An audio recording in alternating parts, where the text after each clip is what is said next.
Welcome to the podcast. I'm Rachel Hardy. This is Emergent Resilience, Paths to Healing and Creative Power. And I was inspired to hop on and just record this brief episode today, inspired by a client's questions and reflections earlier this week that were really important and sparked some stuff that I wanted to share. So the thing that I was talking about with this client, we were discussing this kind of paradox that there is in healing. And I think this is true probably in any healing work that you do. And I find it particularly true when we're talking about nervous system healing and body-based trauma work and really rewiring, really deeply regulating, changing the stress physiology, changing how your system functions.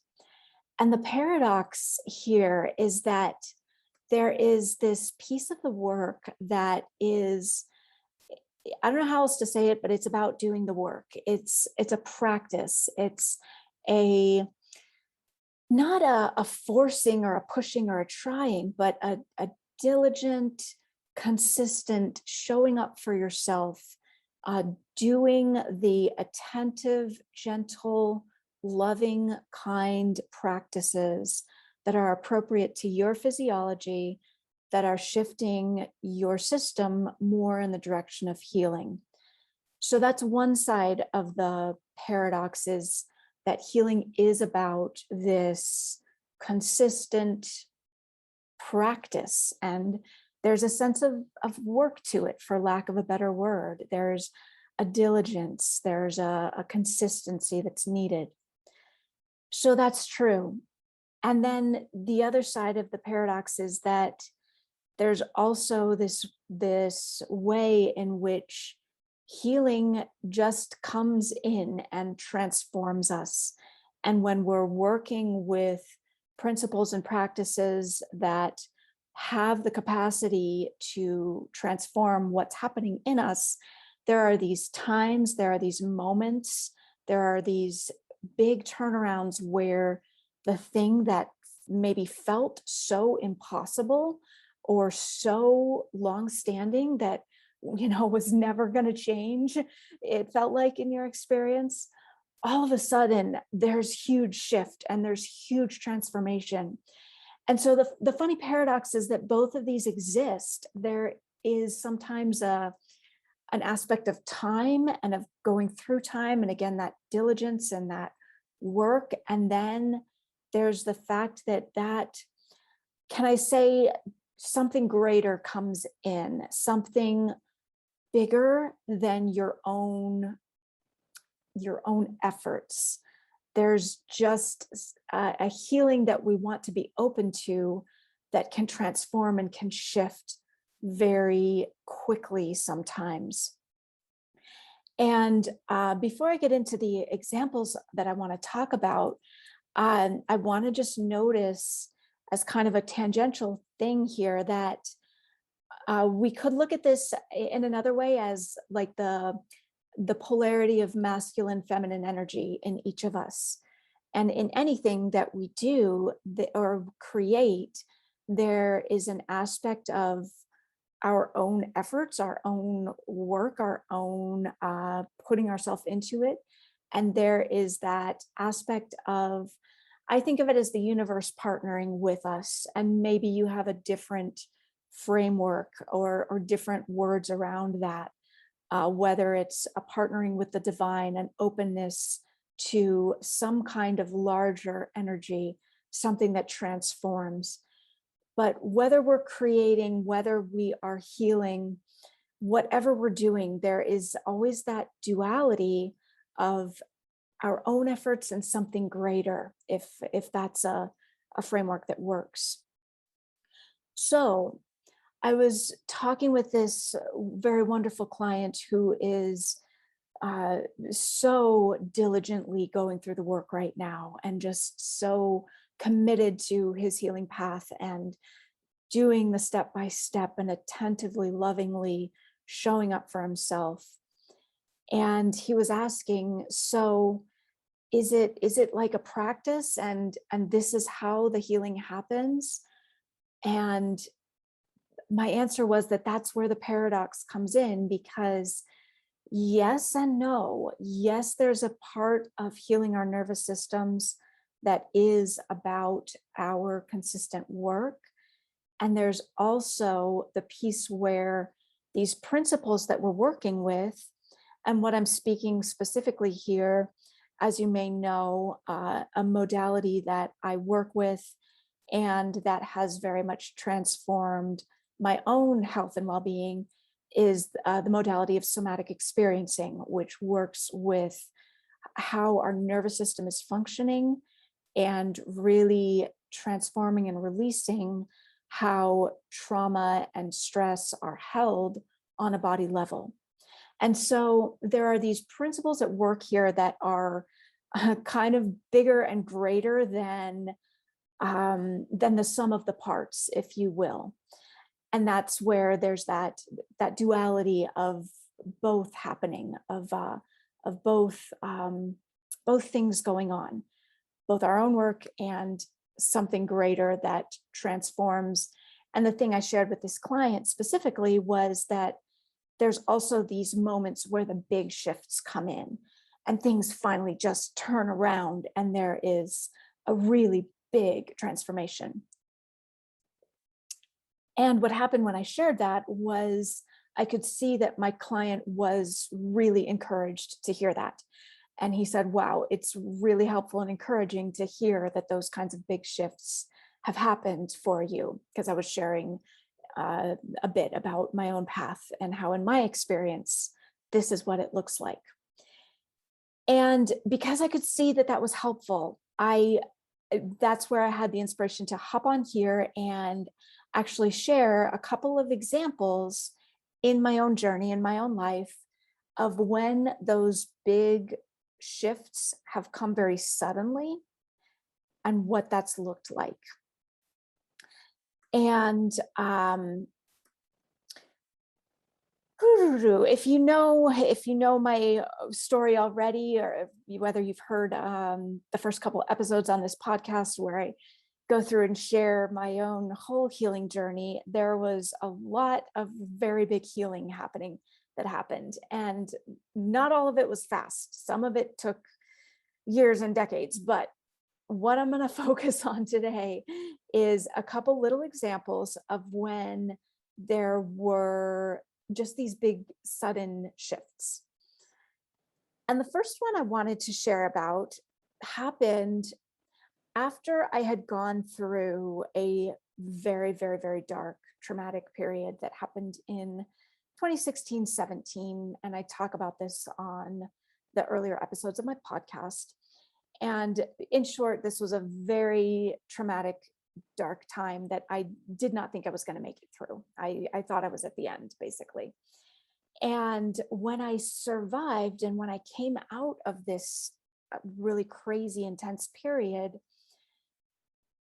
there was this funny experience where it was like, oh, I'm here, I'm okay, I made it, I'm alive, my life is continuing forward. That's amazing. And there was this funny thing where it's kind of like I saw or experienced, if I were to look back at my life, kind of the life energy is kind of going along, going along, going along. And then the experience of these couple of years that was so traumatic, it was almost like this dam, like stopping the flow of energy. And there was this total disconnect between my entire life up until this moment and then the person I emerged as on the other side. And there certainly were some positive things to that. There was a total rebirth in a sense.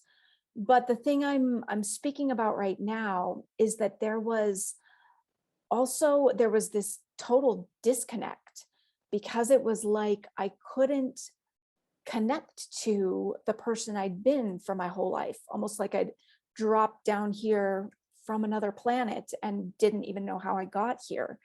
So I could, survive, and more than survive, I was going along and doing okay. But when I tried to connect to who I was, there was this block. And it was part of that block was that there was still a lot of trauma in that time that uh, that was still present, that was still there. And so this kind of block, it made me feel very isolated because it felt like I couldn't really talk to people about who I was or about my life. I had kind of this huge turnover of friends and relationships when I went through all of this. And so there were a lot of new people coming into my life. And while I felt on the one hand very newly comfortable in my own skin, it was almost like I'm comfortable in the moment, but don't ask me to explain who I am because I have no ability to tell you about that. It was like I couldn't even connect for myself. Like I almost as if I couldn't even remember. I could remember the facts of my life, but it was like a movie of a different person. It had no connection to me. So that was the very weird experience that I was living in, having come out of this very dark time. And there was this weird disconnect. And I did a session with my somatic experiencing practitioner. And this was one session. This was the first session that I did with this practitioner. And in this session, basically, it was like we met this, I keep using my hand here to gesture with the what the dam was like if you're watching me on the video. It was like we met the place where this dam was present in my body, in my nervous system. And it was like I felt it in a safe space for the first time. Not necessarily all of the stuff that made up all the traumatic 2 years, but the feeling of that thing, of that like block that was happening. And in a single session, I was able to meet that block, feel it safely. And it was like in the feeling and being with that thing, it was able to completely dissolve. And after that one session, my experience of how I related to my past life was completely different. And by past life, I mean this lifetime here, of course, but in the past. My relationship to who I'd been my whole life was completely altered. It was like that block in the flow of energy completely melted and went away. And all of a sudden, this thing that I'd gone through these couple of years, it just became a thing that I'd gone through. It was kind of no big deal. And that's, I say that kind of carefully because it still was kind of a lot, but I could talk about it in the right situations to someone who I wanted to talk about things with. It was like, yeah, this just happened and it was part of my life. And there was this and this and this. And that entire experience of the disconnect from who I was, in one session, it was gone. And that was such an incredible gift because I could show up now in my own skin and be who I was. And I could talk about who I was to people when I chose, and I could share. And it was very easy and very natural. And so that's the first example I wanted to share of how something can transform very quickly. And again, I don't mean to simplify all of the other work that had gone on, and I had done a ton of healing work already, but it was like when we can safely meet that thing and really safely be with it. And I'm talking about being with it in the felt sense, being with it in the body, which is what we do in somatic experiencing. It's not so much talking about it, but to be able to really feel and presence it and safely experience, like, what is this thing that is here? And in the process of being able to do that, immediately it all dissolved. So that's the first uh, example that I wanted to share. And the second example that came to my mind was more recent.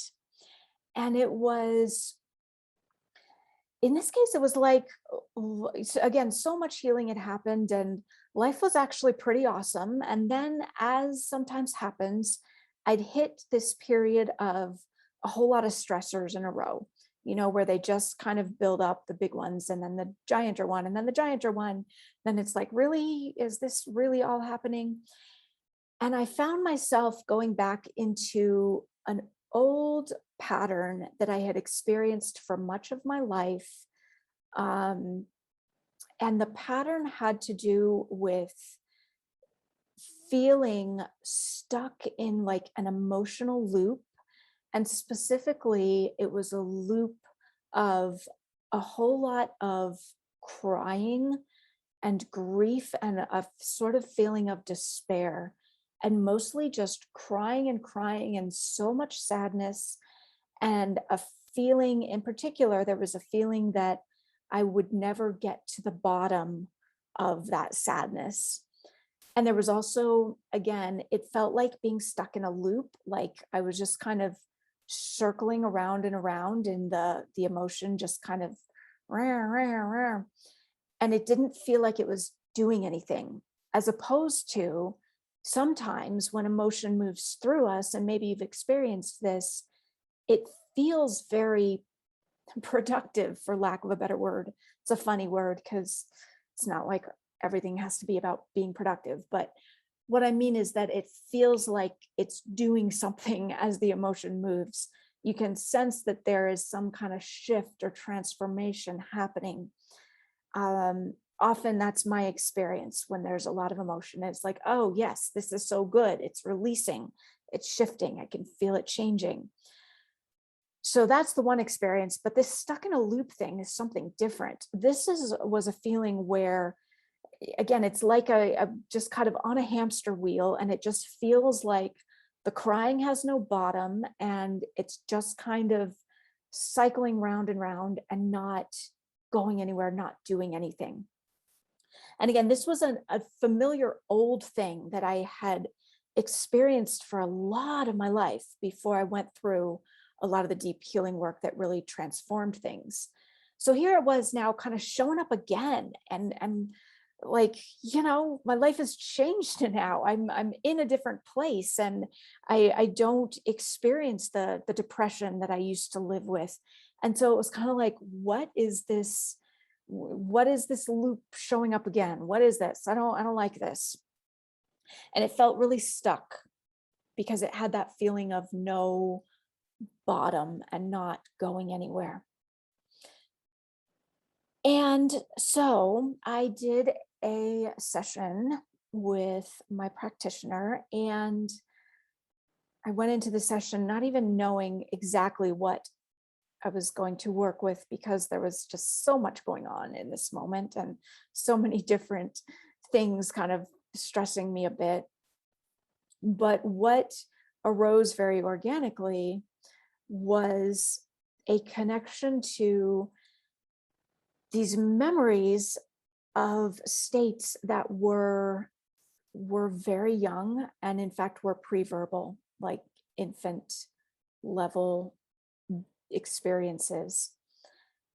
And there was a memory state of the sense of being left alone to cry, which of course is something that unfortunately is sometimes practiced and sometimes even taught still, even as a good parenting technique, that it's a good idea to let a little infant just cry it out. And the thought is that that teaches them to regulate themselves. Unfortunately, it actually doesn't do that at all. It does quite the opposite. It teaches that little infant system that no one's coming, it's not safe, no one's coming to attend to my needs, I'm left all alone. And these memory states arose very, very, very strongly of that very deep imprint of in my system of feeling so hopeless, so alone, so no one's coming to help. There is no help. And it was a very, very powerful session as I sat with my practitioner and allowed her to safely be with me as I felt these states. And as I felt this incredibly deep, and the emotion rises a little bit even as I share about it right now, as I felt these incredibly deep, despairing, hopeless, no one's coming states just arising out of my body over and over and over, and waves and waves and waves and waves. And we sat with that, and we held it, and we allowed it, and we allowed me to safely feel it. And then I, as my practitioner guided me to go back and be with that infant that was myself as my adult self, and to hold her and to breathe with her and to feel in those moments and in that imprint, to feel the depth of what she needed, and to help her and to hold her, and to allow myself to, of course, it's kind of like being both roles, because I was feeling myself as the infant held, and I was also feeling myself as the one holding that infant. And again, this is all about touching into the felt sense in the body. So even as I'm trying to describe it, it feels, the words feel a little bit lacking in trying to communicate it, because it's really about touching into the places in the body where these imprints are held, and feeling that felt sense of all that's there. And that's what we did in the session. And we created some new safe spaces for that infant me, bringing in the caregivers that I needed, bringing in the safety, bringing in the new imprint into that infant me that I was feeling into. And it was extremely, extremely powerful. And I came out of that session, and it was probably a couple of hours later that the meaning piece dropped in. And I went, oh my gosh, the loop of crying it out, or rather the loop of being stuck in the crying, what that has actually been the feeling of that infant, that imprint of that infant feeling helpless, feeling alone, feeling in despair. Because it's so interesting even to notice that the words in present day, the words that I would have put to this loop of stuck in the crying were like, it's not productive, it's not doing anything, there's nothing good happening from this crying, it's just bottomless and there's nothing coming of it. And that was exactly the experience that I felt in the session, was the experience of that infant feeling there's no one coming, there's nothing happening to help me here, there's no bottom, it's just endless crying. And as I connected those afterwards, and as I made that connection after having let my system safely feel and start to reorganize that experience, all of a sudden, and this was another instant shift, my relationship to that loop of crying thing completely changed. Because all of a sudden it was like, oh, this loop of crying, it's actually not, if this makes sense, it's actually not a real present thing. And I don't mean that the feelings aren't real in the moment, but there was that recognition that I'm actually feeling something from the past. I'm feeling something from long, long ago that has nothing to do with my life anymore as an adult, who can resource myself, who can take care of what I need, who can reach out for all of the support that I need and all of the love and be met with it. And so, in that simple aha moment that was sparked after the session, it was like my relationship to the loop of crying completely changed in a way that it felt like, oh, this is no longer even a thing. Like, it's just, it doesn't even exist anymore, because it's not present. Um it's not about the truth of this moment. It's a thing I was feeling from the past. And so that was the second example that I wanted to share. And the words around this second example in particular feel so delicate, because it's so challenging often to put these kinds of experiences into words. And one of the really interesting things about SE work, about somatic experiencing work, is how often it happens exactly like it did for me there, where we go into the body and change the felt experience first, and then the new meaning drops in. It's like, as the nervous system reorganizes itself around that experience, all of a sudden there's a different meaning, there's a different connection, there's a different understanding and relationship to that thing that formerly was so traumatic, that was so much trauma held in the body. And of course, again, noticing that we're talking about pre-verbal states here, that's why we can't necessarily reach it from thinking about it or talking about it, or even affirmations about how we want to change. Because when we're working with these pre-verbal places, it's all just sensation and experience and felt sense and emotion, and this thing that is happening that has no words. And so that's very often what happens, is we change the experience in the body, and then the mind gets to catch up and go, oh, this silly loop of crying that has been such a prevalent thing in my life and is even frickin' showing up again now after so much work. Oh, that actually is not a real thing that has to do with right now. It's an imprint from the past.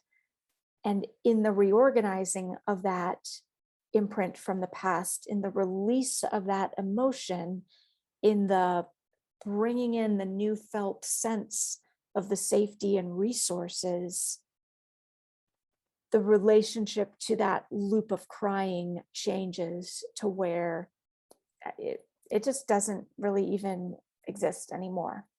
It's just kind of gone. So those are the two examples that I felt inspired to share, felt drawn to share with you. And I hope that that is helpful and interesting in some way. I think that often when we hear examples of somebody's journey and the specifics of what things look like, it can trigger things in ourselves of, oh yeah, of what I've gone through, of what you may have gone through, and what your path may look like. So that is my hope today, that some bit of either new insight or even just a new feeling sense or a new possibility might have been sparked. And the last thing that's come into my mind that I wanted to mention about this, and going back to that paradox of the doing the work and the allowing the change to just come.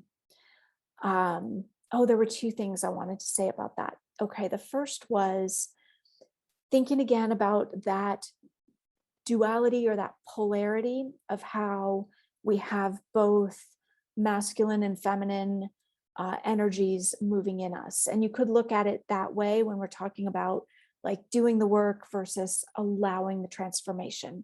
because there's a part that's about us doing, there's a part that's about allowing. And something that can sometimes be interesting is to look at, where is your more comfortable or habitual tendency to fall into as far as that polarity. So when we're talking about healing, if you're on a healing path, and if you're listening to this, you probably are, do you tend to fall more into the side of doing the work, being disciplined, doing your practices, showing up, being very diligent, all good things? Or do you tend to fall more in the side of allowing, trusting, opening to what the universe, divine source, however you experience whatever is greater than you, opening to allow all of that change and transformation in? Both of these are really, really, really good things. And both of these are part of the duality and the dance of being human and the dance of healing. So it can be interesting to just reflect on that. Like, where, let's say there's something in your life that you would like to have further healing or change or shift or transformation around. First of all, do you tend to fall more into the doing or the allowing, the receiving? Remembering we need both, but what would it be like to think or explore more of the other polarity from whatever you're used to doing? So if you're used to diligently doing the work, what about dropping the work and feeling into allowing, opening, trusting, and vice versa? If this one is, if the allowing, feeling, trusting is more your habitual way of being, is there some way that you can show up for yourself more? Some way that you can take ownership of your path through your choices, through your daily actions? So where do you fall in the balance of those two polarities? And is there something for you to explore on the other side of that polarity? That can be helpful sometimes to think about. And the last thing that I want to mention, and this is more for if you're someone who tends to fall into, I'm going to call it the more doing side, for lack of a better term. And I notice this is a lot of my clients are just so diligent about doing the work and doing the practices, and I'm gonna heal and do whatever it takes, damn it. And there's such a beautiful commitment in that. Sometimes when we, and this is speaking of myself and speaking from experience, sometimes if there's an overfocus in the doing, again, you might want to notice, is there a place where there could be more allowing, more trust, more opening to something greater, more trust in something greater? And the thing to notice about that is that that can feel scary, especially if you have been dealing with something for a long time, if there's something that is like what feels like a permanent fixture in your life. It can feel very vulnerable and risky to actually imagine or even believe or even hope that it could change. And the big example for me in this one is was living with a chronic illness for 30 years of my life and doing every freaking possible thing on the planet that I could find to try to heal my body. And in so much of that work, there was also a place where it would have felt really scary to even hope that things could be different. And I wouldn't have ever believed it. I literally would not have believed that I could be sitting here today in 2021 in a body that has zero health symptoms, zero things I'm dealing with going on. I mean, I'm a normal human body and there's like regular stuff, but my experience for decades was of a constant, deep daily struggle just to get through every day because there was so much that was so hard. And so to even try to hope or imagine something different would have felt really, really scary. Like, how could I even believe or hope for that? And I want to just bring uh, that piece into your consciousness, that sometimes our minds can get in the way a little bit because they're trying to protect us. And hope can feel really scary, especially as in my example, if you're hoping for something that you like can't even remember or don't even really know that it exists. That's a vulnerable feeling place. And, the mind wants to protect, it wants to keep us safe. So it might keep you from going there. And in the keeping you from going there, it may be keeping you from an opening to the greater healing that wants to come in. And this is the point where I leave it to you to go into yourself, into your higher wisdom, whatever that means for you, and ask and check, is there a way that you might be closing down on hope, or that your mind might be keeping you safe by not even wanting to allow or imagine the possibility of change? And what might it look like for you? What might it be like to open to a possibility of something greater? And that is a very personal, deep, and spiritual question that I'm not going to give you an answer to what that will look like, because it's going to be unique to you. But I'm going to invite you, if this resonates, to check in and to ask, what might it look like to hope greater, to allow beyond what you can imagine to come in? And that's what I want to leave you with today. Again, I hope that this has been helpful, and thank you so much for listening. Thanks for sharing this bit of time with me. And I'm sending you all of my love and support.